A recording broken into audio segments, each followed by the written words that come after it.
Muchísimas gracias por estar hoy aquí acompañándonos en esta segunda sesión del ciclo de conferencias en código abierto del curso de especialización en responsabilidad e innovación social de la Cátedra Inditex UDC, dentro de lo que es efectivamente una cátedra especializada en responsabilidad social. Y que, como sabéis, pues en este ciclo de conferencias en código abierto queremos que el objetivo, la misión de la cátedra no se quede solo entre los alumnos, sino que podamos llegar a la sociedad pues, con mensajes de sostenibilidad, de responsabilidad y de innovación social. Lo primero es disculpar la presencia del rector, que tenía previsto estar aquí, pero que por razones, por otro tipo de exigencias, está en Consejo de Gobierno, pues no ha podido asistir. En su lugar, pues bueno, en su lugar no, que estaría también con nosotros, porque siempre lo está, siempre que puede lo está la vicerrectora de Responsabilidad Social y del campus de Ferrol, Araceli Torres, a la que evidentemente le agradecemos mucho su presencia, como igualmente a la directora de la cátedra, Marta Rey, y desde luego al conferenciante, porque es un lujo para nosotros tenerle hoy aquí. Ya sin más, doy la palabra a Marta Rey, directora de nuestra cátedra. Muchísimas gracias, Antonio. Muy brevemente, aunque hay muchos alumnos aquí presentes del posgrado de la Cátedra Inditex, recordar que el tema de la colaboración entre los sectores público, empresarial y no lucrativo es un tema focal en el posgrado de la Cátedra Inditex UDC. Es un tema focal porque la colaboración es una vía muy difícil, muy exigente, pero es la única posible para conseguir avanzar en sostenibilidad. Las empresas son una enorme palanca de transformación social por sus impactos, que además no siempre son negativos, sino todo lo contrario, sus impactos en términos de creación de riqueza, de empleo, etcétera, tanto sobre las personas como sobre el medio ambiente. Y en concreto, las ONGs de cooperación, que es un poco la temática que hoy nos ocupa, son colaboradoras imprescindibles tanto de las empresas como de los gobiernos en el ámbito de la ayuda humanitaria. Y en general, yo creo que en todo lo tocante a la consecución de los objetivos de desarrollo sostenible de Naciones Unidas.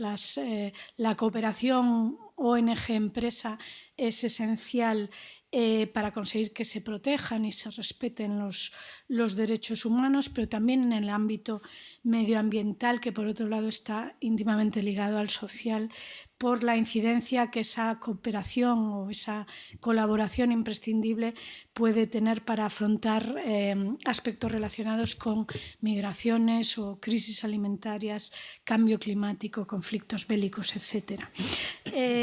Yo creo que en este contexto la presencia de Félix Fuentenegro, digamos, compartiendo una experiencia de primerísima línea, no solo desde la organización que representa, que es la Federación Médicos Mundi de España, sino también por su experiencia desde la Atalaya, que es la coordinadora de ONGs de cooperación. Coincido con el presidente del Consejo Social, que es un auténtico lujo, y le doy las gracias, además de a vosotros, lógicamente, por vuestra presencia. Muchas gracias, Marta. Tiene la palabra la vicerrectora del campus de Ferrol, Responsabilidad Social, Araceli Torres. Muchas gracias. Buenos días. Yo, en primer lugar, quiero saludarles en nombre del rector y de la Universidad de A Coruña, como ha dicho el presidente del Consejo Social, que no pueden estar en este momento aquí. Saludarles a todos, al conferenciante, y felicitar, como no, a la Cátedra de Responsabilidad Social Inditex UDC por su acierto, como nos tiene acostumbrados a la hora de elegir, en este caso, al ponente de esta conferencia en código abierto. Digo esto por dos razones. La primera es obvia, por la relevancia de Félix Fuentenegro como director de las asociaciones de Médicos Mundi en España, una de las organizaciones no gubernamentales de mayor prestigio y que cuenta con más de medio siglo de experiencia en la cooperación internacional. Enhorabuena. Y la segunda, porque me parece de enorme interés tanto para el alumnado, que hoy estáis aquí, como para cualquier persona preocupada por las cuestiones de la responsabilidad social, encuadrar, como decía la directora de la cátedra, la ponencia de hoy en el marco de las relaciones de una ONG del ámbito de la salud con las empresas. Las personas que trabajan o colaboran con Médicos Mundi conocen sobre el terreno los problemas y los conflictos en los que se necesita que las empresas actúen con criterios de responsabilidad social claros y verificables. Por eso, sin duda, la conferencia que tenemos la oportunidad y el lujo de poder asistir nos aportará información de primera mano sobre estas relaciones entre ONGs y empresas, así como sobre otros aspectos que contextualicen el trabajo que se hace o que se debería de hacer en la lucha contra la desigualdad y por el desarrollo sostenible. Esa lucha por la que, entre otros reconocimientos internacionales, Médicos Mundi fue galardonada con el Premio Príncipe de Asturias de la Concordia, en reconocimiento del ejemplo que proyecta al mundo, haciendo prevalecer por encima de cualquier otro planteamiento los valores de solidaridad. Porque efectivamente el desarrollo sostenible se tiene que basar en el desarrollo humano sostenible, como recoge Médicos Mundi en su plan estratégico. Nada más por mi parte, repito, el agrado como vicerrectora de Responsabilidad Social poder contar hoy en la Universidad de A Coruña con el director de Médicos Mundi y será sin duda muy, muy interesante escucharle. Muchas gracias. Muchas gracias, vicerrectora. Yo, por mi parte, hacer una introducción al conferenciante. Yo creo que sobre la institución se podrían, evidentemente, decir muchas cosas. Yo quisiera destacar que es una organización, ha sido la primera ONG española especializada en temas de salud. Se ocupa del desarrollo de la medicina y de la promoción de la salud y de los servicios médicos en los países más empobrecidos. Y en 1991 fue galardonada con el Premio Príncipe de Asturias de la Concordia y obtuvo en 1974 el reconocimiento de la Organización Mundial de la Salud. Yo voy a leer ahora el resumen de lo que dijo el Premio Príncipe de Asturias de la Concordia en el año 1991. Creo que es suficientemente significativo. El premio se otorga por la contribución efectiva de la organización a paliar las situaciones de enfermedad en los países más aquejados por la injusticia, la miseria o las catástrofes, asumiendo todos los riesgos que ello comporta, el entendimiento generoso del compromiso profesional que se extiende al ejercicio altruista del voluntariado y el ejemplo que proyectan al mundo, haciendo prevalecer los valores de la solidaridad sobre los que descansa la verdadera concordia entre los seres humanos. Esto podríamos decir que es el resumen de lo que la sociedad entiende sobre lo que es Médicos Mundi. Si luego nos vamos a su propia página web, pues encontramos también aspectos o definiciones muy significativas que yo creo que nos corresponde ahora poner en valor. Somos una asociación de personas que creen firmemente que la salud es un derecho universal. Trabajamos para que el derecho a la salud sea una realidad en todo el mundo a través de una cooperación al desarrollo que se basa en el empoderamiento de la sociedad y la incidencia política. Defendemos sistemas de salud públicos y universales basados en los principios de la atención primaria. En definitiva, buscamos construir un sistema de relaciones más justo. En esto coincidimos, ¿verdad?, en la cátedra con Médicos Mundi y seguro que con muchas otras organizaciones. Ya en concreto, y por lo que se refiere a Félix Fuentenebro, es licenciado en Ciencias Políticas y Sociología, con un posgrado en Investigación de Mercados, un programa Open en Dirección y Gestión de Organizaciones No Gubernamentales de ESADE, miembro de Médicos Mundi desde 1994, año en el que llevó a cabo su primera misión como integrante del equipo de ayuda comunitaria en la crisis de los Grandes Lagos, llegando a coordinar la misión en Goma y la logística en los campos de Bukavu, en la República Democrática del Congo. Tras el regreso de las personas refugiadas a Ruanda, se une a los equipos que se encargaban de los proyectos de reconstrucción en las provincias Ruhengeri y Kigali. A finales de 1997 se incorpora a la sede de la Federación de Médicos Mundi en Madrid, asumiendo su dirección, lo que le permite realizar misiones cortas a países como Senegal, Cuba, Bolivia, Guatemala y un largo etcétera. A lo largo de este tiempo ha formado parte de la Junta de Gobierno de diferentes plataformas, como es el caso de la Coordinadora de ONGs, donde ocupó la vocalía de ayuda humanitaria y la Secretaría General, o de la Plataforma SIDA y Desarrollo, donde asumió la presidencia, así como de diversas mesas gubernamentales, como la Mesa por África o la Mesa por la Salud en la Cooperación Española. Desde el año 2003 coordina el informe La Salud en la Cooperación al Desarrollo y la Ayuda Humanitaria, que en la actualidad elabora Médicos Mundi juntamente con Médicos del Mundo.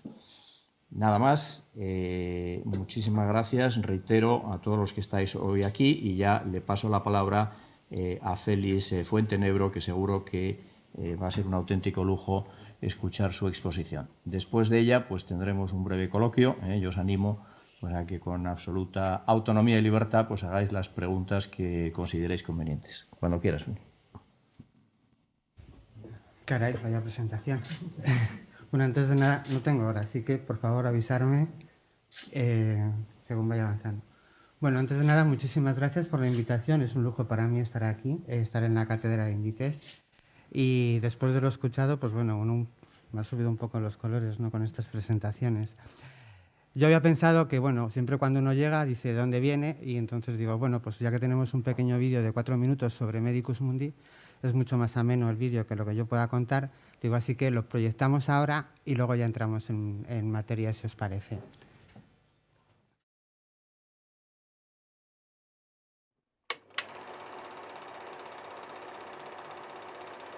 Fue en el Camerún de los años 60.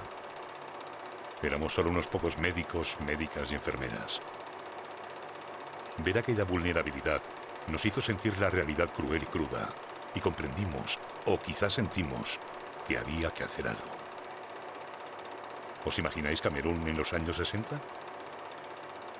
Dicen que los médicos salvamos vidas, pero la vida no se puede proteger donde no hay justicia, donde no hay espacio para la dignidad. Poco a poco hemos ido entendiendo que la dignidad empieza por lo más básico. Y en medicina lo más básico no es un medicamento, es la atención primaria, es la sanidad universal. Por eso nos resistimos a entender la salud como un sistema frío y numérico que calcula quién va primero, quién va segundo y quién simplemente no va. Creemos que el derecho a la salud no puede ser mercantilizado, entregado a intereses de un negocio, valores en bolsa y cuentas de resultados. Creemos que la salud es el resultado de todo aquello que envuelve y determina la vida de las personas. Y creemos que demasiadas cosas van en contra del derecho a una vida digna. No puede ser que la pobreza y las condiciones de agua y saneamiento, trabajo y recursos, vivienda y medio ambiente condenen a tantas personas a la enfermedad y a la muerte prematura. No puede ser que tantas personas en el mundo mueran por enfermedades que sabemos curar y podemos curar. No puede ser que tantas personas en el mundo se arruinen por haberse puesto enfermas y tener que pagar la factura del médico. No puede ser que empresas farmacéuticas tengan beneficios multimillonarios mientras muchos países y pacientes no pueden pagar el precio de los medicamentos que se comercializan bajo patente. No puede ser que el dinero se destine solo a unas pocas enfermedades en lugar de fortalecer los sistemas públicos de salud. No puede ser el bloqueo planificado y avalado de los sistemas públicos de salud en países que aún no lo tienen y se desmantelen en los países donde ya existían. No puede ser la construcción de unos hospitales para ricos y unos hospitales para pobres. Lo hemos visto fuera y ahora vemos claro cómo lo están haciendo en nuestras ciudades. Simplemente la salud no puede ser un negocio por encima de la vida de las personas. A todo esto nos enfrentamos. Y solo somos personas, ciudadanas, médicos, enfermeras, farmacéuticas, usuarias de la sanidad y personas en pie que creemos en la salud y en la justicia.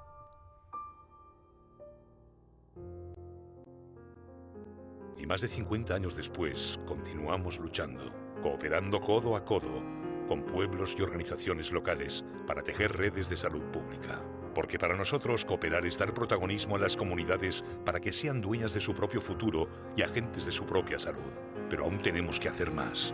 Creemos más que nunca en el trabajo político para defender los sistemas públicos de salud basados en la atención primaria. Es la estrategia más inteligente y más eficiente para resolver prácticamente el 80% de los problemas de salud de toda la población. Defendemos y construimos todo esto en los países donde trabajamos, pero también apoyamos y acompañamos a quienes lo defienden aquí.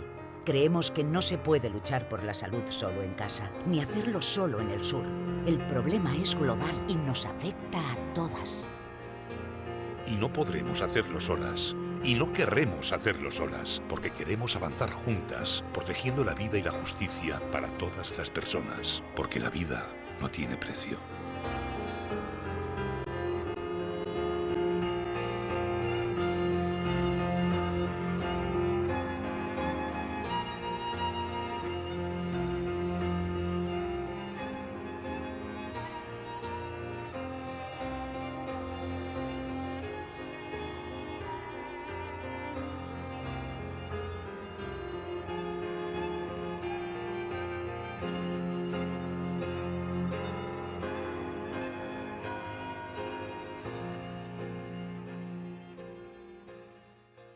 Bien, como habéis visto a lo largo del vídeo, hay una constante y es un poco el título de esta primera diapositiva, ¿no?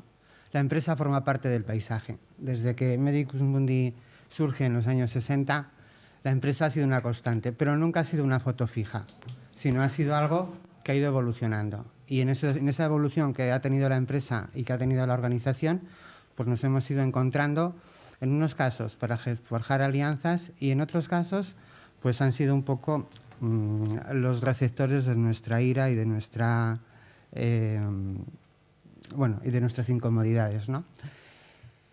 Pero siempre ha sido una constante y han estado así.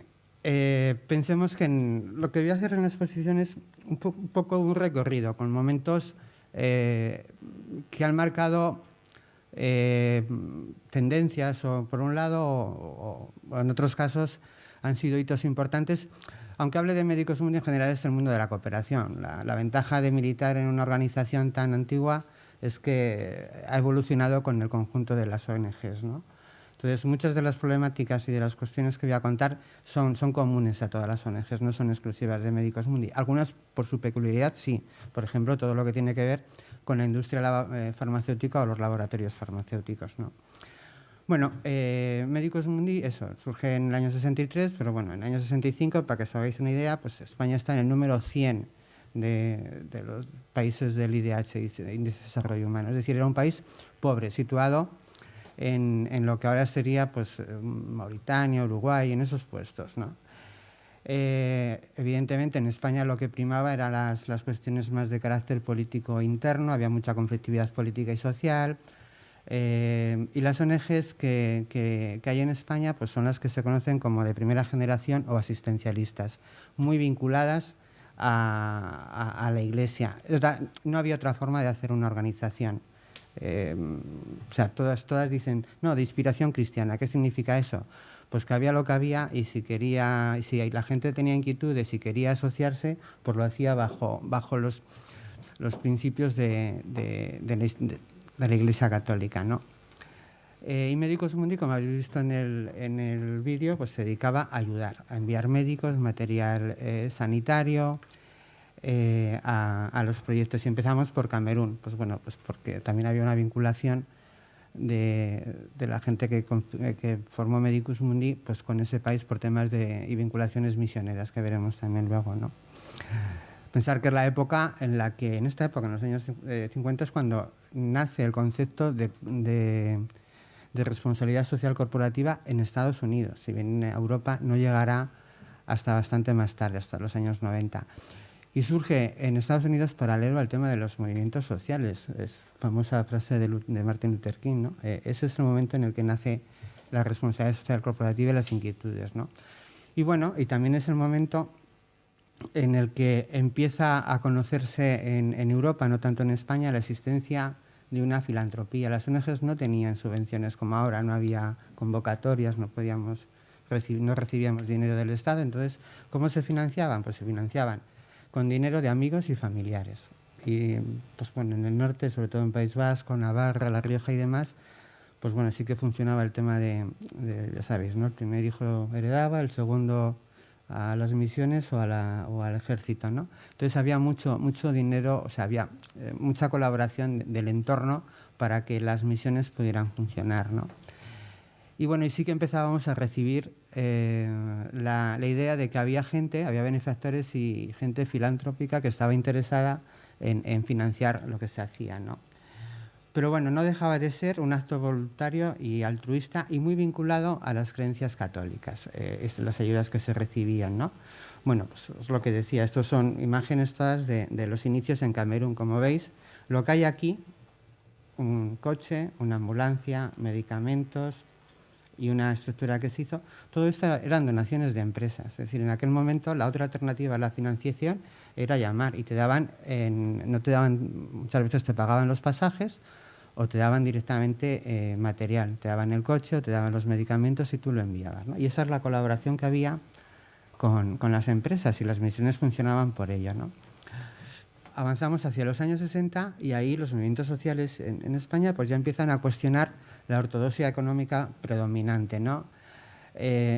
bueno, de alguna manera la gente estaba, venimos de una dictadura, todavía en la primera parte de los 70 está la dictadura, pero de alguna manera ya se ven otras cosas, ¿no? Y hay otras inquietudes, hay un mayor contacto con Europa y las inquietudes, pues bueno, pues se canalizan a través de, en algunos casos, pues protestas, ¿no? En nuestro caso, por ejemplo, hay un impulso de mucha gente que pues en aquel momento pues igual eran 1000 y pico personas las que se vinculan a la organización, y empezamos a tener conocimiento, sobre todo contactos en África, ¿no? con otras organizaciones, entramos en relaciones con la OMS, a partir de ahí empezamos a ser órgano consultor. Eso significa que podemos participar de las políticas, es decir, la Organización Mundial de la Salud es un poco la institución internacional que tiene el encargo de la gobernanza en la salud global, ¿no? Y el poder participar de las políticas que dicta la Organización Mundial de la Salud es un empuje importante para la organización a nivel internacional. Pero cuando llegamos a casa, ¿qué pasa? Pues seguimos con la moral cristiana, con las misiones y demás. Y además, en estos años es cuando el Papa Pablo VI pues, da orden a todas las organizaciones de que uno de los objetivos prioritarios para las organizaciones inspiradas en lo cristiano son los misioneros y que tenemos que apoyar a los misioneros. Claro, eso lo que hace es que parte de los recursos que la organización conseguía con mucha dificultad tenían que ir hacia las misiones que tenían los propios misioneros. Lo cual es un doble esfuerzo para conseguir fondos para lo que quería hacer la organización, que estaba más ligado a temas de atención primaria de salud que habéis visto y a trabajar con los países en lo que sería la construcción de sus propias políticas y no tanto al asistencialismo, que era algo que veíamos que teníamos que dejar de lado. Y ahí nos surge también otra oportunidad, que es acercarnos a los colegios profesionales. Nosotros habíamos tenido mucha vinculación con los colegios médicos, también con los farmacéuticos, pero bueno, empezamos a tener contactos también con los colegios pues, de ingenieros, de abogados y tal, porque tampoco había tantas ONGs y por lo tanto no eran un coto que estuviera alineado con otro tipo de organizaciones. También es una época donde empieza a incorporarse los temas de sensibilización aquí en España. Empieza a oírse del tema de las organizaciones. Bueno, esto es un poco la imagen de la cooperación allí. O sea, así nos recibían los niños con las palmeritas, en torno a un tema que tenía que ver mucho con la fe o con lo confesional, ¿no? El prototipo de misionero. En todos los actos que había cuando inauguramos algo siempre estaban los curas, obispos, los EVEC, estaban por todas partes y en España es esta la imagen, ¿no? Es decir, empezaba a haber bueno, cierta sensibilización y ciertos actos en la calle pues reclamando otras cosas. Y es también cuando surge, la primera vez que surge dentro de Medicus Mundi, este debate, ¿no? El debate de los fondos. Empieza a haber, llegan fondos de más sitios, el tema de los filántropos, sobre todo el Medicus Mundi internacional. El Medicus Mundi surge en Alemania, en Aquisgrán. Entonces, bueno, otras ramas de Medicus Mundi internacional, el tema de la filantropía estaba mucho más presente que aquí. Aquí, como decimos, teníamos benefactores, pequeños benefactores inspirados en la fe cristiana, que bueno, pues que nos ayudaban con sus dineros. Pero la filantropía, realmente los filántropos estaban en Estados Unidos y también se estaban acercando mucho a Europa, sobre todo por el tema de los organismos internacionales como la OMS y demás, ¿no? Entonces el debate era muy claro, que si teníamos que aceptar o no el dinero de los benefactores. Vivíamos en una dictadura, la gente sabía cómo habían conseguido sus fortunas o no fortunas, y entonces, pues bueno, el debate se hace muy presente. Y ese debate se completa con lo que estaba pasando en las organizaciones de Medicus Mundi Internacional, donde ya se juega otra liga. Ahí, aquí los nombres no los pongo, pero eran más de estar en casa, pero en Europa, pues esto, Sasakawa, Keating, los Duvalier, Rockefeller, esos son los nombres que se manejan. Bueno, ¿y cómo se resuelve el debate? Pues son debates muy enfrentados y hay dos posiciones muy claras, ¿no? Y estas son dos expresiones que figuran en algunas actas de Medicus Mundi y que resumen un poco pues, lo dividido que estaba el tema y que hoy no está mejor. O sea, hoy sigue así. O sea, sigue habiendo gente que dice que el origen del dinero para el proyecto africano, en este caso era Camerún, es bien oscuro, que pasaba directamente del hampa al hambriento, ¿no? Y hay otros que se hacen eco de una frase que se atribuye a la Madre Teresa, que es que todo dinero es sucio o limpio según el fin al que se destina y no por la mano por la que se dispensa. Bueno, esto resume un poco las ideas que había en Medicus Mundi y que eran compartidas por otras organizaciones, ¿no? Habéis visto que aparecía Sasakawa. Bueno, pues lo ha comentado Antonio también. Sasakawa, que era un personaje oscuro japonés, cuya fortuna pues, bueno, tiene mucho que ver con la mafia y demás, vino a Europa, intentó lavar su imagen y entonces es uno de los grandes benefactores de la Organización Mundial de la Salud. Y hace 2 años la Organización Mundial de la Salud nos dio un premio que es el premio Sasakawa. Es decir, este señor que hay aquí es el hijo del Sasakawa original y bueno, tienen una fundación y financian a la Organización Mundial de la Salud. Es un premio que es bastante prestigioso y que, bueno, pues es como la vida da tantas vueltas. Por eso digo, no es una foto fija. Es decir, en los años 70 probablemente, no sé si hubiera aceptado o no el dinero de Sasakawa, pero en el 2016 el Ministerio de Sanidad de España nos propone una propuesta que estamos haciendo en América Latina y es elegida por un jurado y bueno, pues nos han dado el premio. Este es el presidente de Medicus Mundi, esta era la presidenta de la Organización Mundial de la Salud. Y nos lo dan en la OMS. En ese momento el debate que hay en la calle y en las organizaciones, que no son muchas, tiene que ver con que lo de la responsabilidad, si es una obligación moral o realmente es una responsabilidad social. Es decir, ¿dónde lo ubicamos, ¿no? Bueno, en el contexto internacional nosotros lo que estamos viendo, sobre todo en África, son los procesos de descolonización y que emergen con mucha fuerza los sentimientos nacionalistas. ¿Esto qué supone? Que de repente Medicus Mundi España se ve en la necesidad de cubrir con recurso humano la mayoría de las misiones de Medicus Mundi Holanda y Alemania y tal. ¿Por qué? Pues porque los médicos holandeses, alemanes y los vinculados a la Iglesia tienen que dejar África porque eran perseguidos. Y de repente llegaba allí Medicus Mundi España. ¿Tú eres? No, de España. Ah, bueno, España. Vale. No ha tenido nada que ver con las colonias africanas y entonces era un recurso humano bien acogido. ¿Vale? Sin tanta experiencia como otras organizaciones, pero bien acogido. Y eso hace que Medicus Mundi se implante en países francófonos sobre todo, ¿no? Y también francófonos. Bueno, también es la época, o sea, este tema de los fuertes sentimientos nacionalistas, de descolonización, el tema de la agresión a la Iglesia Católica y demás, hace que Medicus Mundi, que ya se definía como profesional internacional, adquiera también la condición de no confesional y no gubernamental. Y este no confesional supone un retroceso en los temas de financiación en España. Es decir, ¿por qué? Porque venimos de una obligación moral, no de una responsabilidad social. Por consiguiente, cuando la organización dice que no es confesional, automáticamente, pues bueno, algunos benefactores se nos retiran porque primaba la caridad cristiana y entonces, si no es caridad, pues me busco otra organización. Pues vale, pues te buscas otra organización. Y hay también una pérdida de interés de algunas empresas locales que se rigen por el tema de la obligación moral, ¿no? Pero bueno, eso también te abre otras puertas. Empezamos a captar el interés de empresas no españolas en su matriz, pero que sí que tienen aquí tal, principalmente farmacéuticas y sanitarias y seguros y tal. Y es en esta época también cuando surge el principio de apropiación. Los que controláis un poco cooperación, eficacia de la ayuda, Declaración de París. Uno de los pilares de la Declaración de París era la apropiación. Bueno, pues la apropiación es un concepto que en los años 70 propicia Medicus Mundi, ¿no?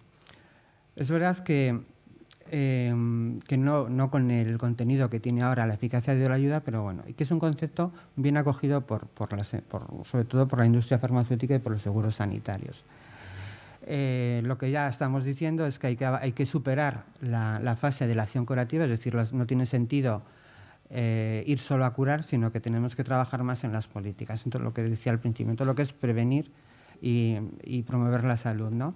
De alguna manera hay quien lo sitúa como el principio del fin del asistencialismo en materia sanitaria. Pero también hay otra consecuencia. Nosotros lo que estamos diciendo es que constatamos que por mucho médico que vaya a África no va a solucionar los problemas, que los problemas los tienen que solucionar los africanos, que no los europeos, ¿no? Y eso hace que también nos genera algún problema y alguna tensión, porque de alguna manera el imaginario sobre el médico occidental, este que habéis visto en las películas vestido de tapioca, que es muy cinematográfico, pues de alguna manera como que lo tumbamos, ¿no? Y claro, te estábamos tumbando nuestro icono de marketing, aquello que nos daba y por lo cual se acercaban los benefactores a la organización. La imagen es muy poderosa, la imagen como el que tenéis a la derecha, que es un miembro de Medicus Mundi. Un médico, o sea, esa imagen es muy poderosa para captar donativo, sobre todo vinculado a la fe católica, ¿no?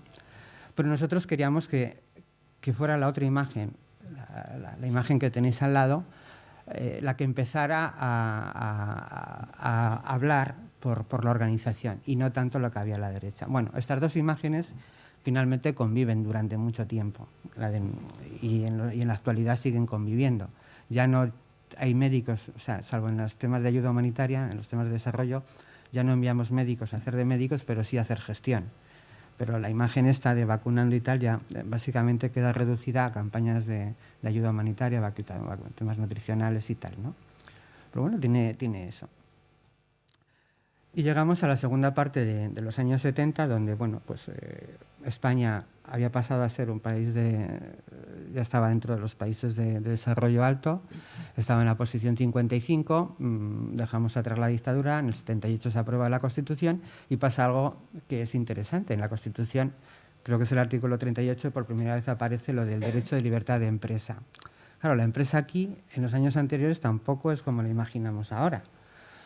Tampoco era muy libre. De hecho, eran los empresarios los que podían hacer las donaciones, pero la empresa, la vinculación con las ONGs no siempre estaba bien vista. En fin, no era fácil esa relación, aunque se hubiera querido dar, ¿no?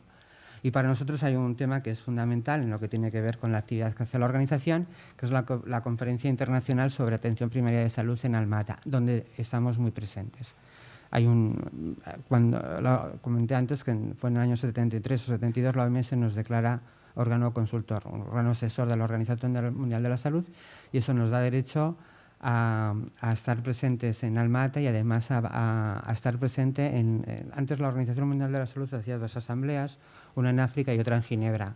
La de África siempre nos asignaban la vicepresidencia y participabas de los temas que se iban a debatir y que tenían que ver con problemáticas de salud en África, ¿no? Bueno, aquí en Almata es donde se inicia la confrontación de Medicus Mundi con el sector que hasta ahora le había permitido sobrevivir en sus misiones, que es el sector farmacéutico y los laboratorios. ¿Y por qué?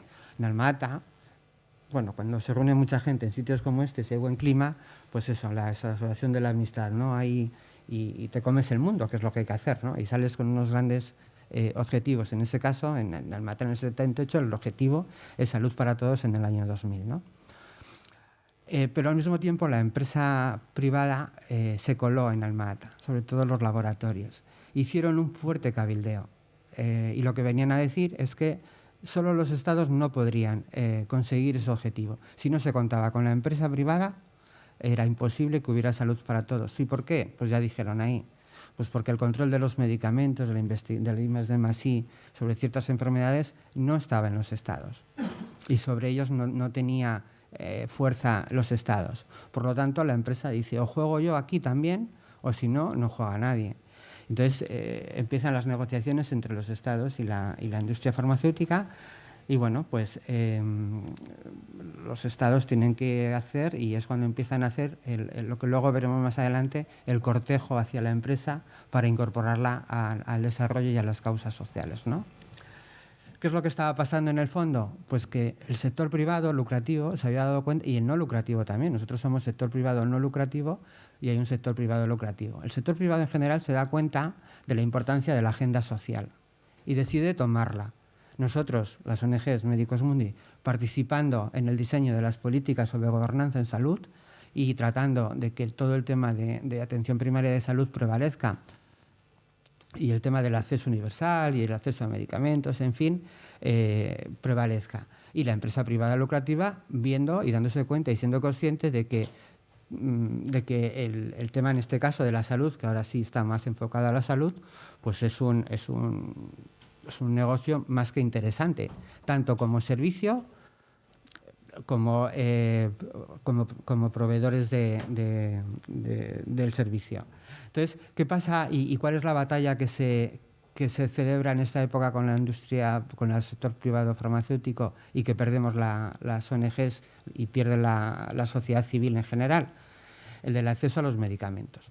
Hasta el año 84 los medicamentos no estaban sujetos a patentes porque era un bien público, era un bien público global. Y es en el año 84 donde en Estados Unidos, gobernaba Reagan, se hace la ley de extensión de patentes, ¿no?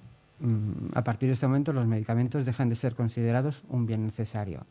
Esto, que dices, bueno, es en Estados Unidos. ¿Qué sucede? Que en el año 94 la OMC, que no quiere enfrentarse a los grandes beneficios de las transnacionales, decide hacerla extensiva a todo el mundo. A partir de ese momento, pues todo lo que tiene que ver con el acceso a medicamentos, pues ya sabéis, o sea, es lo que estamos viviendo ahora, ¿no? Y eso supone que más de 2.000 millones de personas en la actualidad no puedan, aunque quisieran, tener una salud, un derecho a la salud, porque no pueden financiar esos medicamentos. En algunos casos porque ni siquiera los hay, cuando se trata de enfermedades muy vinculadas a países en desarrollo, donde no es rentable, no investigo, y en otros casos simplemente porque decido qué precio le pongo. Aquí hemos vivido el tema de hepatitis C y demás, ¿no? Bueno, es en este momento cuando la organización del año 84 decide que no va a colaborar con la industria farmacéutica en tanto en cuanto no modifique sus políticas y sus maneras, cosa que a fecha de hoy no ha sucedido y a fecha de hoy seguimos sin colaborar. Sí, de hecho, lo que hicimos a partir de ese momento es promover con la OMS la lista de medicamentos esenciales. Gran parte de la gente que trabajaba para Medicus Mundi y que tenía experiencia en terreno, pues se fue configurando una lista. Y a partir de la lista de medicamentos esenciales empezamos también todo el tema de incidencia sobre el tema de los genéricos.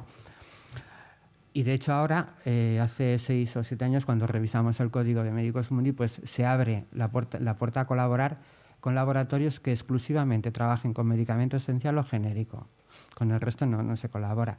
Y para proveer de medicamentos a los proyectos en los que colaboramos, potenciamos el tema de las centrales de compra. Pues hay una organización de Medicus Mundi internacional que es Action Medior, que es una central de compras, como aquí en España está Pharmamundi, que es otra central de compras, en Holanda hay otra. Entonces nosotros compramos a esas centrales, salvo extrema necesidad, es decir, que necesitemos un medicamento y haya que recurrir al laboratorio, entonces se recurre, quiero decir, prima la vida de la persona sobre el orgullo de la organización. Es decir, que si tenemos que ir al mercado y comprar un medicamento porque hace falta, se hace, pero se potencia todo lo demás, ¿no? Bueno, esta es la batalla que se perdió ahí y que, ya digo, no se ha recuperado y es muy difícil en estos momentos que se pueda recuperar y que es clave y que es uno de los limitantes al tema de la cobertura sanitaria universal, que está incluida dentro de los ODS como uno de los objetivos ahora, ¿no? ¿Y qué pasaba también en España? Pues que España pasa de ser país receptor de ayuda, es decir, hasta el año 86 en España había organizaciones americanas, europeas, en los pueblos, en las zonas rurales sobre todo, que ayudaban, como ahora nosotros estábamos ya en África y demás. España pasa a la posición 32 dentro del Índice de Desarrollo Humano, entra en la Comunidad Económica Europea, pasa a formar parte del Club de Donantes del Comité de Ayuda al Desarrollo. A nivel de ONG se funda la Coordinadora de Organizaciones No Gubernamentales, Medicus Mundi es una de las organizaciones fundacionales. Y hay otra cosa que sucede. O sea, hasta el año 86 las ONGs éramos cosas raras, ni siquiera éramos ONGs. Y no éramos considerados como sociedad, o sea, éramos considerados sociedad civil, pero no como un colectivo capaz incluidos dentro de lo que sería los lobbies ahora de incidencia política. Y es en el año 86 cuando Naciones Unidas nos reconoce como que tenemos valor, como que somos de interés general y como que podemos aportar al sistema. Y es a partir de ahí cuando las ONGs pasamos a ser reconocidos como actores legítimos en el desarrollo de los pueblos. Y es por eso que a partir de ahí es cuando entran en juego conceptos como desarrollo equilibrado en lo social y sustentable en lo ecológico, que os sonará que sigue hoy vigente. Pues nace en los años 80 y esa parte es cuando se pone un poco más en boga, ¿no? También es cuando se empieza a trabajar mucho más todo el tema de educación para el desarrollo, el tema de la denuncia, el tema de la presión política. Y también es cuando el tema de la salud definitivamente pasa a ser un valor social y un derecho humano, y al mismo tiempo entra dentro del libre mercado. Es decir, al igual que una persona no puede dejar de comer, una persona no renuncia a su salud. Entonces, el sector privado lucrativo se da cuenta de que es el gran negocio de los próximos años. Y hoy lo sigue siendo. De hecho, las tensiones, o sea, cuando aquí decimos y estamos acostumbrados a decir que la salud es un derecho. En Estados Unidos la salud no es un derecho, nadie te lo dice. Y en muchos países la salud no es un derecho. ¿Por qué? Porque el mercado hace que no lo sea. Es decir, el mercado es el gran limitante para que la salud pueda ser un derecho. Y no por un tema de coste, porque claro, se confunde a veces. No tiene que ver quién lo financia, sino quién lo gobierna. O sea, nosotros cuando no decimos que la empresa no pueda estar en la salud, lo que decimos es que la gobernanza de la salud no puede ser privada, tiene que ser pública, tiene que ser del Estado, porque es el único que puede garantizarte el derecho. El derecho no te lo garantiza el sector privado, te lo garantiza el Estado. Por lo tanto, el garante de la salud es el Estado. ¿Puede colaborar la empresa en el acceso a la salud? Sí, pero no se puede dejar la salud a libre mercado, porque entonces vemos lo que pasa con los medicamentos, ¿no? Y es en este momento cuando empiezan los grandes procesos de privatización del sistema. También es el momento en el que Médicos Mundi recibe el Premio Príncipe de Asturias de la Concordia. Y es esto que sucede, claro, cuando Médicos Mundi le dan el premio en el 91, coinciden dos cosas. Médicos Mundi adquiere notoriedad por un momento y al mismo tiempo el contexto era de salud libre mercado. Y entonces recibimos ofertas muy tentadoras, sobre todo de laboratorios. Pues en aquellas épocas se llegaron a rechazar propuestas anuales de 150 millones de pesetas, que en aquella época ya eran pesetas de laboratorios. Que normalmente solamente teníamos que poner su logo en 4 publicaciones que hacíamos anualmente. O sea, ese era el nivel. Y esa era la presión que teníamos del entorno, ¿no? ¿Y qué más cosas suceden en los 90? Sucede otra cosa que es fundamental, y es que las cosas se empiezan a retransmitir en tiempo real, no por las redes sociales, que no había entonces, pero sí por la televisión y los corresponsales de prensa, ¿no? Pensar que estamos en la década de la caída del muro de Berlín, la desintegración de la Unión Soviética, las guerras yugoslavias, el genocidio de Ruanda y en el 98 el huracán Mitch. Hay otros hechos, pero está todo el tema de América Latina y de las revoluciones que también son importantes. Y por otro lado tenemos pues cómo se vive desde las organizaciones, ¿no? Pues nosotros todo el tema de las guerras yugoslavias, genocidio, lo vemos como crisis humanitarias emergentes complejas que jamás habíamos estado en ellas. Y al mismo tiempo, o sea, decir que Médicos Mundi estuvo en Ruanda y estuvo en el Mitch, no estuvo en las guerras yugoslavas, no, porque solo actúa en emergencia cuando tiene una estructura en el país, cuando ya está en el país, conoce el país, tiene una estructura y la pone al servicio de la emergencia. Pero no va a las emergencias si no está, ¿no? Entonces, ¿qué sucede ahí? Pues sucede que, que nosotros, las ONGs españolas, es la primera vez que se comparan y trabajan codo a codo con organizaciones que tenían mucho más bagaje y trayectoria, holandesas, francesas, alemanas, italianas, o sea, era un pool de... O sea, deciros también, bueno, en el genocidio de Ruanda yo estuve del 94 al 98, estuve en toda la crisis. Y aquello era, bueno, o sea, no os imagináis. Pero también suceden más cosas, suceden las grandes movilizaciones en favor del 07, que son en el 94. Y sucede con eso que se cambia o se consigue que la opinión pública salga a favor por primera vez de ese 07, ¿no? Entonces la cooperación ahí toma auge y desembocaría al final en el 99, el gobierno se vio obligado a legislar y a hacer la ley de cooperación, ¿no? Y también sucede que a lo largo de estas crisis se producen grandes recaudaciones por parte de las ONGs. El conflicto de Ruanda recaudó en el año 94, entre el 94, 95 y 96, las 10 organizaciones que más fondos recaudamos, juntamos más de 7.000 millones de pesetas. Médicos Mundi fueron 350, 380 más o menos millones. Claro, empezamos no solamente de donantes particulares, sino ahí también de la empresa. Eran donativos y pues eso, como si los hiciera Rockefeller o Sasakawa o vinieran de donde vinieran. Muchos donativos son de empresas y también hubo mucha ayuda de empresa, ayuda material, por ejemplo, o sea, desde alimentos, ropa, medicamentos, o sea, de todo. Era llegar aviones y aviones y aviones con cosas que donaban y nadie se preguntaba ni de dónde venían ni nada. Aquí aplicaríamos el principio de la Madre Teresa, ¿no? bueno, se le da un uso bueno, pues ya está, ¿no? Pero no se estaba poniendo en cuestión qué estaba pasando. Entonces, en ese momento, de repente, pues alguien que nos había ignorado se acerca y quiere forjar alianza estratégica. Me refiero, bueno, pasamos eso, del querer donar al querer colaborar. O sea, lo que quiero es un acuerdo contigo, me interesa establecer una alianza estratégica contigo. Y entonces hay un sector que se acerca, que es el de la banca, que nos había ignorado. O sea, la banca, claro, nuestras cuentas corrientes hasta ese momento pues eran pues muy raquíticas, ¿no? Pero de repente, claro, con Yugoslavia y Ruanda, de repente las ONGs empezamos a tener mucho dinero en el banco. Y empezamos a ser un cliente interesante. Y entonces empiezan a ofrecernos pues muchos productos y muchas cosas, ¿no? Y como en ese momento no teníamos regulado más allá, en nuestro caso, el caso de Médicos Mundi, que el tema de los laboratorios y tal, pero otros sectores no los tenías regulado, el tema de las armas, ni siquiera el tema del tabaco, por ejemplo, en aquella época estaba todavía regulado, ¿no?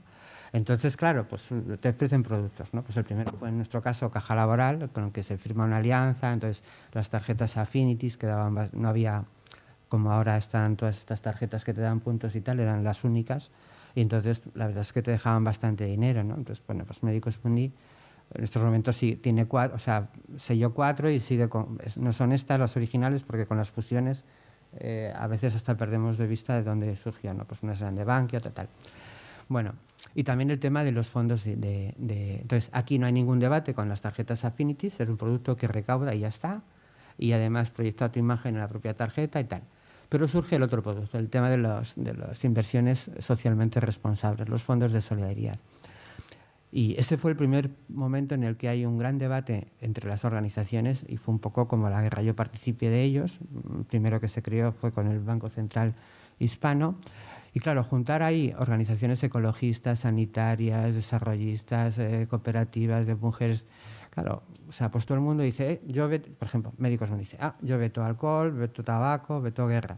Llegan los de Greenpeace, yo veto todo lo que fuese extracciones a cielo abierto, veto no sé qué, veto no sé cuánta. Llegan las de mujeres, yo veto tal. Y al fin decimos, pues nada, nos quedamos en casa porque no podemos colaborar con nadie.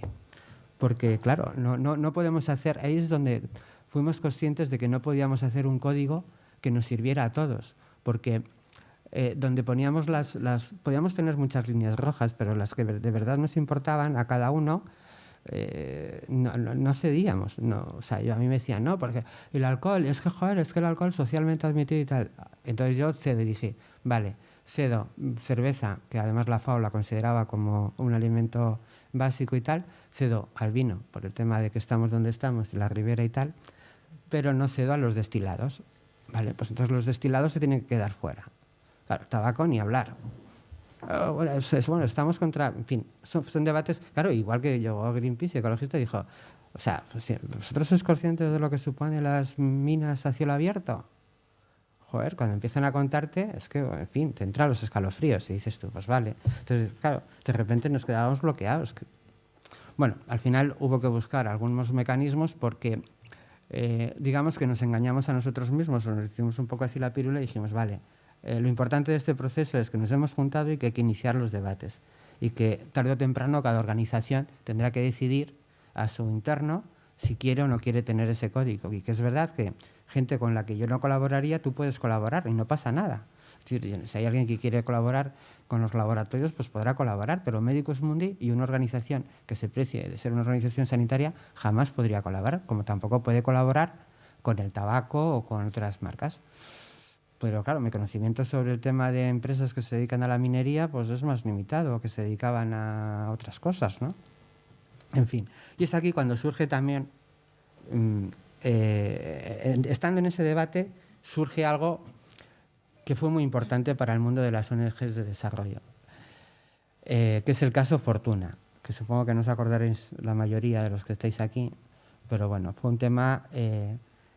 que de hecho estuvo a punto de dividir el sector de las ONGs y demás, ¿no? Bueno, pues Fortuna fue de las primeras marcas, era de tabacalera española, pues bueno, fue una de las primeras que se dio cuenta de la importancia que tiene el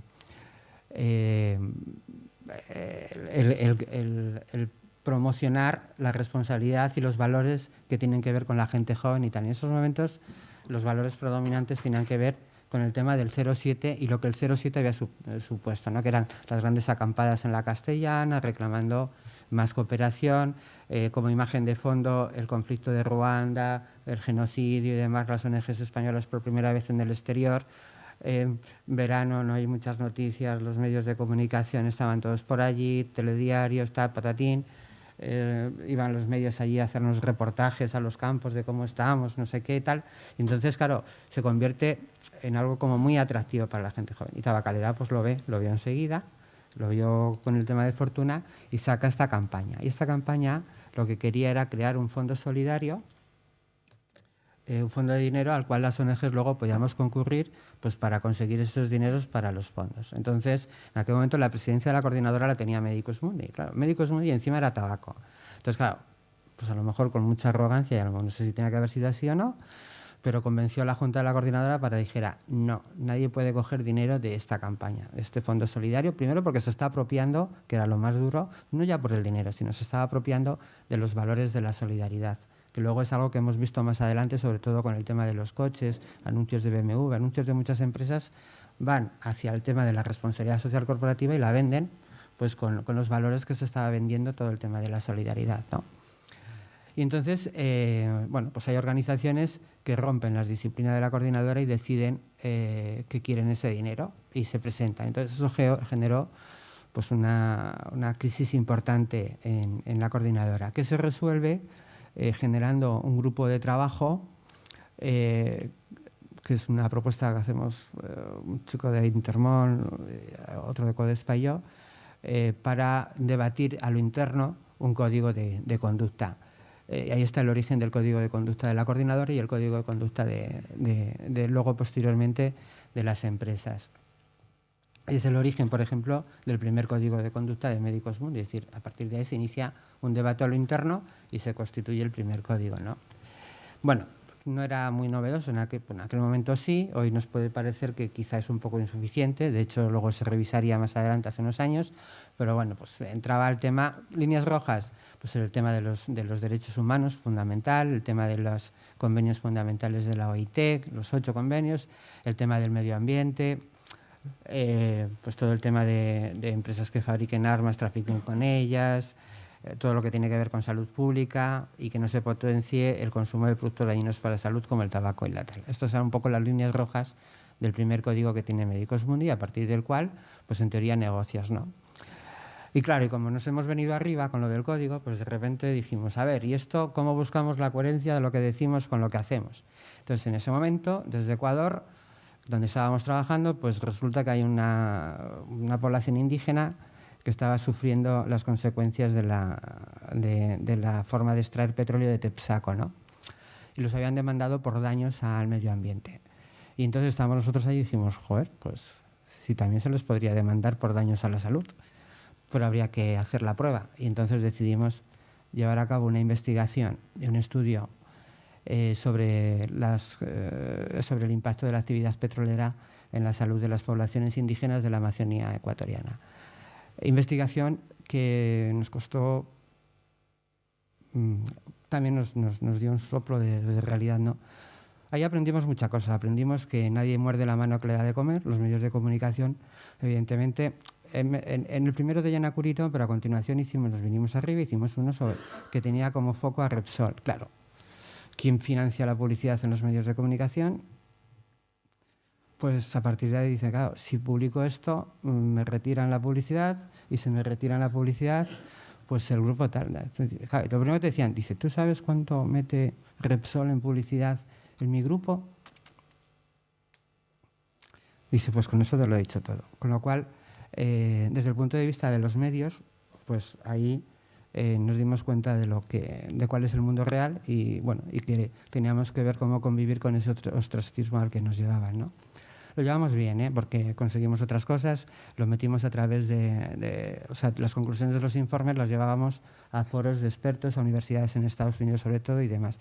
El informe fue aceptado, el de Yanacuri, por el tribunal que llevaba el tema de Tepsaco y bueno, afortunadamente hace 2013-2014 hubo sentencia, la sentencia más fuerte que ha habido nunca contra una empresa, fueron 19.000 millones de dólares.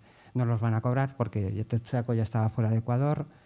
y además las posibilidades de embargar sus bienes, porque en realidad es fusionada por Chevron, de embargar sus bienes solamente en Brasil. En fin, no han visto mucho dinero y hay dificultad y no creemos que lo vayan a cobrar, pero bueno, fue una experiencia más que interesante y tiene que ver con lo que comentaba al principio. La relación con la empresa no es una foto fija. En algunos casos, pues trabajas para hacer incidencia y esta es una prueba, hay otras más, o los tienes como aliados, ¿no?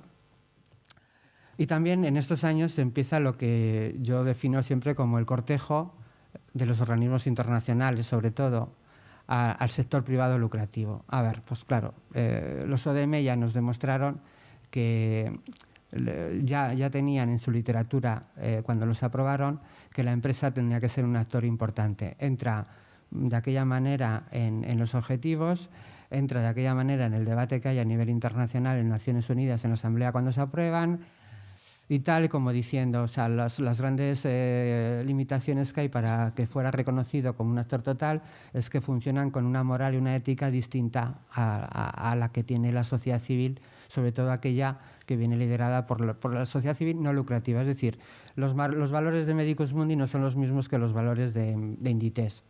Vale, pues ¿y qué hacemos? Pues como queremos que se acerquen a los valores de las ONGs, vamos a poner estrategias y remedios. Entonces hay dos hechos que son fundamentales. El primero fue que fue una iniciativa del Secretario General de Naciones Unidas, el tema del Pacto Global de las Naciones Unidas. Yo creo que Inditex forma parte de este pacto. Y luego el segundo, que fue finales sobre el año 2000, el Libro Verde de la Responsabilidad Social Empresarial, que pone en marcha la Unión Europea. Este libro verde, hay debates en todos los estados. En España me tocó a mí también estar en este debate. Hubo un encuentro ahí en Segovia, en el Parador, de 4 días, donde estuvimos discutiendo con gente de otros países también, pues el tema de principios, valores y tal, ¿no? Y el tema de la responsabilidad social europea y demás, ¿no? Esto también supone otra cuestión importante, es decir, aquí es donde se empieza también a vislumbrar, o sea, el que nosotros nos peguemos con Tepsaco, pues bueno, pues surgió así y ya está, pero no veíamos en la empresa una amenaza. Ahora sí, a partir del Pacto Global y del Libro Verde, las ONGs empiezan a ver cómo ese interés de los estados y de los organismos internacionales, porque la empresa esté muy presente en el gran modelo de desarrollo que se pacta a nivel global, como es el tema de los Objetivos de Desarrollo del Milenio, la Declaración del Milenio, o ahora con la Agenda 2030, de repente las ONG decimos, joder, con lo que nos ha costado llegar hasta aquí, y ahora va a venir la empresa, que es mucho más, en el fondo sabíamos que puede ser más atractiva en según qué casos, y nos va a desplazar. Y eso no lo llevamos bien. Las ONGs yo reconozco que las ONGs no lo hemos llevado bien. O sea, ese querer la empresa ser igual que, pues nos está costando y eso hace pues que muchas veces pues nosotros bueno, primero lo que hemos hecho ha sido construir en torno a nosotros una especie de burbuja, pues una especie de un sistema autorreferencial, es decir, no queremos ser nosotros como los demás, sino que los demás sean como nosotros. O sea, ni siquiera queremos negociar, queremos que asumas nuestros principios y nuestros valores. O sea, somos la referencia. Y nos hemos aglomerado. Hemos generado ahí, hemos hecho hormigón y estamos evitando que la empresa entre porque nos va a contaminar. Nos hemos vuelto un poco permeables a dejar entrar y a otros actores que no sean la empresa. Es verdad que la empresa probablemente sea el actor ahí más donde vemos una mayor amenaza, ¿no? Pero bueno, podría haber otros, ¿no? Y surge también otro segundo debate. ¿Puede ser la empresa una amenaza o aliada? Hay quien lo plantea como blanco y negro y hay quien dice que pueden ser complementarios, ¿no? Quizá la campaña que más lo significa es la que conoceréis aquí mucho, que es la de Ropa Limpia y otras. He puesto esta porque seguramente os resulte como un familiar, porque es de las que más fuerza ha tenido, ¿no? En cualquier caso, pues lo que tenemos que tener en cuenta es una realidad, es decir, no es real un mundo sin empresas, y lo que tenemos que hacer las ONGs, que es la postura de algunos, es conseguir que las empresas que existan contribuyan lo más posible al desarrollo humano. Es decir, no se trata de negar esa realidad, sino de ver cómo conseguimos alianzas con ella, ¿no? Y no solamente porque pueda ser un potencial financiador, que al final también forma parte de nuestro entorno, es decir, las ONGs necesitamos dinero y entonces para financiar nuestros proyectos y nuestra misión, y una de las fuentes de ingresos son las empresas, ¿no? Sino también porque yo creo que tenemos que interaccionar más. Entonces ahí es donde viene la otra parte, es decir, tienen que ser ellas también, las empresas, las destinatarias, sobre todo de la incidencia social y política, que es lo que hace la campaña Ropa Límpiate. Es una campaña de incidencia social muy fuerte. Hay otras campañas también interesantes, ¿no? Que van por ahí. Y bueno, y lo que se trata de ver es que lo que en un momento dado puede ser con unas empresas una estrategia de confrontación, con otras puede ser una estrategia de colaboración. Es decir, no forman parte todas del mismo saco. Hay que empezar a discernir y a ver, ¿no? Y sobre todo lo que tenemos que exigir, y eso ya sí es para todas, es una buena política de responsabilidad social corporativa. Y tenemos que preguntarnos si con eso es suficiente para colaborar. Es decir, ¿es suficiente que una empresa como Inditex tenga una buena política, que además lo tiene reconocido así, de responsabilidad social corporativa para que puedas colaborar con ella? Pues para algunos sí, para otros probablemente no. También tiene que ver con la idiosincrasia de la propia organización. Si me dices a mí, un laboratorio que tiene una buena política de responsabilidad social corporativa, ¿colaboraría Médicos Mundi con ella? Pues según fuera su política de medicamentos y su política de I+D+I.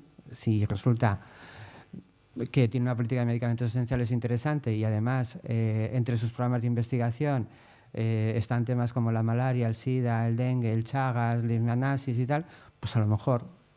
Ahora, si no hay nada de eso, pues ya te puedo decir que no, por muy buena política de responsabilidad social corporativa que tenga la empresa, ¿no? Y en este contexto y con estos debates no se nos ocurre otra cosa que poner en marcha una campaña de educación para el desarrollo e incidencia social sobre los objetivos de desarrollo del milenio y concretamente sobre los objetivos que tenían que ver con la salud, que eran, quiero recordar, el 4, el 5 y el 6, materno-infantil, enfermedades, malaria, sida, tuberculosis y mortalidad materna. Y entonces pensábamos que que nos iban a dar muchos palos y tal, y conseguimos el partenariado público-privado, que está en otro concepto que se pone de moda un poquito antes, que hemos tenido nunca. Conseguimos juntar a 13 financiadores públicos estatales y autonómicos, es decir, al Estado, a la Administración General del Estado, más 12 comunidades autónomas, a 9 empresas privadas, pues estaban General Óptica, Cortefiel, Eroski, Porter, los hoteles NH, Caballero, Human, bueno, un poco de todo, o sea, en fin. Y luego, sobre todo, pues 54 colaboradores públicos locales, es decir, ayuntamientos y diputaciones, y 55 financiadores privados de ámbito más local. Muchos eran medios de comunicación, otros eran tiendas del barrio, en fin, pues tal. Y de repente aquí dicen, ¿y esto por qué filtro ha pasado? Tenemos un código y a lo mejor se nos han colado muchas cosas, ¿no? Y es ahí donde descubrimos las grietas que tenía el código de Médicos Mundi, que como es un código que hemos revisado, pues ahí os las pongo porque no son nada, ¿no? Entonces, bueno, teníamos un código que venía a ser lo que ahora está muy escucháis, ¿no? Los códigos son voluntarios. Pues era voluntario, o sea, aunque nosotros lo queríamos aplicar, en el fondo lo habíamos construido bajo la metodología de algo que iba a ser voluntario, ¿no? Entonces, bueno, solo describía relaciones con empresas, pero no con otro tipo de fundaciones, que las grandes empresas ya empezaban a tener sus fundaciones de donde ubicaban la obra social o ubicaban pues, las cajas todas, pero también había otras. Marcaba unas líneas rojas y establecía unos criterios de colaboración, pero no mencionaba a otros financiadores, no había un sistema imparcial de verificación de los requisitos, no establecía procedimientos de aprobación de cada colaboración y no establecía mecanismo sancionador si alguien se lo saltaba. Es decir, nos habíamos quedado un poco, esto viene del debate de empresas de la coordinadora y tal, y bueno, nos habíamos quedado, era nuestro primer intento y nos habíamos quedado un poco ahí, ¿no?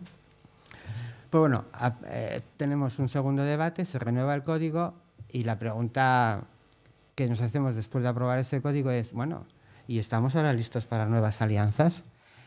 Y en este estamos listos es cuando tienen lugar, pues pongo 2 ejemplos, ¿no? Una es la alianza que hacemos con Inditex, con el que estamos colaborando en Marruecos, en Tánger, en un trabajo con temas de mujeres y de las fábricas. Lo que hacemos nosotros es, de alguna manera, garantizar que las condiciones de las mujeres que trabajan en las fábricas son acorde a derecho. Es decir, pues por ejemplo, en Marruecos habíamos tenido ya otra experiencia con corte fiel, ¿no? Lo que habíamos visto en las fábricas, pues lo que habéis oído, ¿no? Pues que las mujeres embarazadas no las dejaban ir al baño, que cuando se levantaban más de 3 veces tal, las despedían, que además muchas veces los hacían hacer horas extras y entonces no podían volver a sus comunidades, no sé qué tal. Pues estas cosas, ¿no? Y firmar y hacer que legislara el gobierno de Marruecos garantizando los derechos laborales y las condiciones de salud de las mujeres en las fábricas, mejorando las condiciones, temas de aire acondicionados, ambulancias fuera por si tienen que desplazarse al centro, en fin, todas estas cosas. Y al mismo tiempo, pues mete aquí que nos encontramos con la grata sorpresa, y esta sí que fue grata y fue inesperada, del que el señor Slim, otro señor importante, nos otorgará un premio, el premio Slim, al proyecto más interesante e innovador que sobre salud se estaba haciendo en América Latina, que es un proyecto que ha tenido ya muchos premios. Lo llevamos a cabo en Guatemala, en El Salvador, en Bolivia y en Perú. Es un proyecto que sobre todo tiene, bueno, lo que hacemos es tener en cuenta las poblaciones excluidas, por ejemplo, del tema de los indígenas, ¿no? Pues que de alguna manera, aparte de la medicina bioética que tenemos aquí, la occidental, hay una medicina tradicional que es muy importante para grandes colectivos. Lo que hemos hecho es un intento por integrar la medicina tradicional con la medicina occidental para conseguir que la gente se acerque al sistema, bien al tradicional, bien al occidental, en busca del acceso universal a la salud. Si la gente que recurre a la medicina tradicional no accede a los centros, estaremos limitando el tema de la cobertura sanitaria universal. Es decir, iremos dejando poco a poco a una parte de la población sin ese acceso a la salud, ¿no? Y eso no se puede consentir. O sea, y no se trata de decir si la medicina tradicional es mejor que la occidental. O sea, nosotros vivimos aquí, somos convencidos de que la medicina occidental, pero si alguien cree en el susto, pues cree en el susto. Y si alguien cree en el suspiro, pues cree en el suspiro. Y si hay una forma de ponerle remedio, pues se le pone remedio. Y ya está. Y no tiene por qué pasar nada más. Bueno, líneas rojas que marcamos ahora, ya creo que con esto termino. Pues estas son nuestras 6 grandes líneas rojas que hay a la hora de colaborar con una empresa, que tiene que ver con el respeto a los derechos humanos, con el cumplimiento de los 8 acuerdos de los convenios de la OIT, con el tema de ser respetuosas con el medio ambiente, pero no solamente aquí. Aquí, a raíz de los estudios que hicimos sobre petróleo, lo que exigimos es que las empresas se rijan por las reglas de juego del país donde está la matriz. Es decir, el hecho de que, por ejemplo, Repsol, que no está aquí, en España tiene un código y se rige por una legislación que es la española, pero cuando va a Bolivia, en Bolivia la legislación es mucho más lapsa. Por lo tanto, relaja en muchos casos los medios que pondría aquí. Entonces nosotros decimos, no, o sea, me da igual que Bolivia tenga una normativa menos exigente. Tú, como empresa española y nacida aquí, lo que queremos es que te rijas y que incorpores ese nivel normativo. Pierdo competitividad, ya, pero ganas coherencia y ganas en responsabilidad social. Y es un poco por donde vamos, ¿no? Tampoco hacemos relaciones con empresas que se dediquen a la fabricación y comercialización de armas. Esto es un tema muy difícil porque... y es todo un mundo, o sea, hemos tenido debates, o sea, horas y horas hablando de estos temas. Por ejemplo, claro, de repente una empresa que se dedica a hacer cristales, lunas. Es que aparte de hacer lunas para el coche de turno, resulta que hace lunas para los F-16, que además pueden llevar bombas. ¿Y colaboras con esa empresa? Es que uno de sus componentes es fundamental para el F-16, rodamientos, no sé qué, tal. Con un mundo o sea, es muy complejo, o sea, no es nada sencillo. Y si alguien te quiere pillar en un renuncio, seguro que te pilla, porque se te va a colar alguna empresa. Ya no te digo nada, cuando tenemos unas fichas complejísimas para analizar las empresas y te pierdes en la marasma esta de relaciones que tienen. No es nada sencillo. Pero bueno, se intenta, ¿no? Y ahí está. Y desde luego el tema de la salud pública es fundamental. Aquí es donde entra todo, aparte de los laboratorios difícilmente podríamos colaborar, porque ahora todo el tema de los experimentos con animales y todas estas cosas, pues la verdad es que lo tenemos muy en cuenta, ¿no? Y tampoco con aquellas que estén, este es un debate interesante, que estén imputadas en alguna demanda de evasión fiscal. A ver, una de las cuestiones que tenemos muy claro y que hemos aprendido es que nosotros no somos los guardianes de la moral de nadie. Es decir, bastante tenemos con ser coherentes a lo interno, con nuestros principios y nuestros valores, como para ocuparnos de la moral de Inditex o de Repsol o de quien sea. Pues cada uno tiene su moral y que arregle con ella, ¿no? Entonces, esto va al hecho de que procuramos no tomar decisiones sobre indicios, sino sobre cuestiones firmes, es decir, sentencias, temas de recursos humanos. O sea, pues si una empresa ha sido sentenciada por un tema de recursos humanos, se tacha. Si está en investigación, valoramos, pero no anticipamos lo que todavía no ha sucedido. Procuramos evitarlo, ¿no?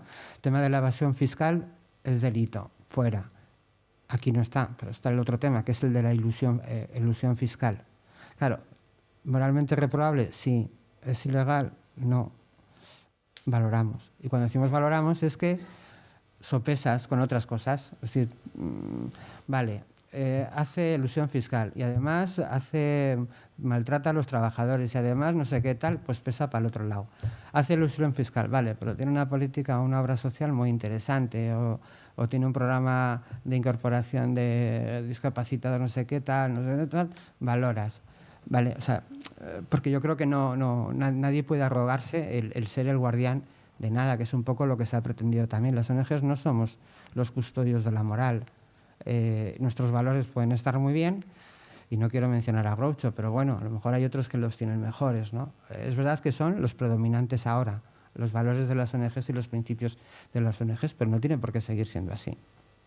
Vale, o sea, no hay fotos fijas, la realidad se mueve continuamente y cada vez que interactúas con alguien te mezclas, te rozas y surgen cosas. Y bueno, y esto es todo y muchas gracias.